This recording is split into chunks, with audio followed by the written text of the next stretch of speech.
সেটা দিয়ে মানে ট্রেন চলাচলের গতি যে খুব ব্যাহত হয়েছে তা নয়। যেটুকুটা আমরা জানতে পারছি যে আপ ব্রহ্মপুত্র মেল যেটি গুয়াহাটি থেকে যেটি গুয়াহাটি যাচ্ছিল সেই ট্রেনটিও কিন্তু সাহেবগঞ্জে আটকে আছে, এখনো পর্যন্ত আটকে আছে। অন্যদিকে ডাউন ব্রহ্মপুত্র মেল যেটি দুর্ঘটনাগ্রস্ত সেটি তো ওখানে আছেই। যে দুর্ঘটনাগ্রস্ত অন্যান্য যে কামরাগুলি সেই কামরাগুলি থেকে কিন্তু যাত্রীদের নিয়ে রিলিফ ট্রেনটি সেটি তার নিকট সাহেবগঞ্জ স্টেশনের দিকে রওনা দিয়েছে। অন্যদিকে সাহেবগঞ্জ মালদা সাহেবগঞ্জ যে প্যাসেঞ্জার ট্রেন সেটি বাতিল করা হয়েছে এবং দাদার গুয়াহাটি এক্সপ্রেস যেটি ভায়া সাহেবগঞ্জ হয়ে যেত সেই ট্রেনটিকে রুট পরিবর্তন করে ভায়া কাটিহার হয়ে যেটি যাচ্ছে। এছাড়া অন্য কোনো ট্রেন কিন্তু ক্যান্সেল হয়নি বা কোনো ট্রেনকে বাতিল করা হয়নি। যেটা হয়েছে সেটা হচ্ছে ট্রেনগুলি খানিকটা বিলম্বে চলতে পারে বা দেরিতে চলতে পারে বলে রেল সূত্রে জানানো হয়েছে। এদিকে মেডিকেল টিমের ভ্যানে মূলত যে 9 জনের কথা বলা হলো এদের বেশিরভাগই কিন্তু মেডিকেল টিমের ভ্যানে এদের চিকিৎসা চলছে।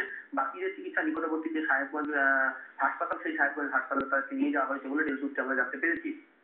সব মিলিয়ে এখনো পর্যন্ত রেলের সূত্রে যে খবর তাতে 5 জনের মৃত্যু হয়েছে এবং 9 জন আহত। এখন যারা আহত তাদের শারীরিক পরিস্থিতি কি?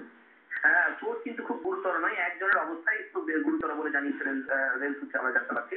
বাকি যারা আছে তাদের অবস্থা কিন্তু খুব গুরুতর নয়। তাদের আশা করা হচ্ছে কারো হাতে চোট লেগেছে, কারো মাথায় চোট লেগেছে, কারো পা ভেঙে গেছে, এইরকম মাইনর ইঞ্জুরি বলা যেতে পারে, খুব মেজর ইঞ্জুরি কিছু নেই।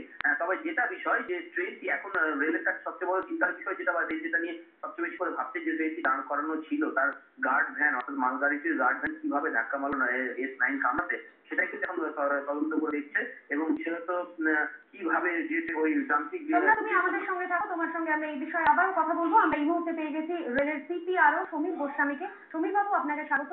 এই মুহূর্তে শেষ কি পরিস্থিতি? দেখুন, আমাদের সমস্ত যাত্রীদের নিয়ে যারা অক্ষত ছিলেন তাদের সব নিয়ে ওই ট্রেনটির সেইটা আমাদের পাড়াতে প্রথম ট্রেনে নেওয়া হয় 8টা 20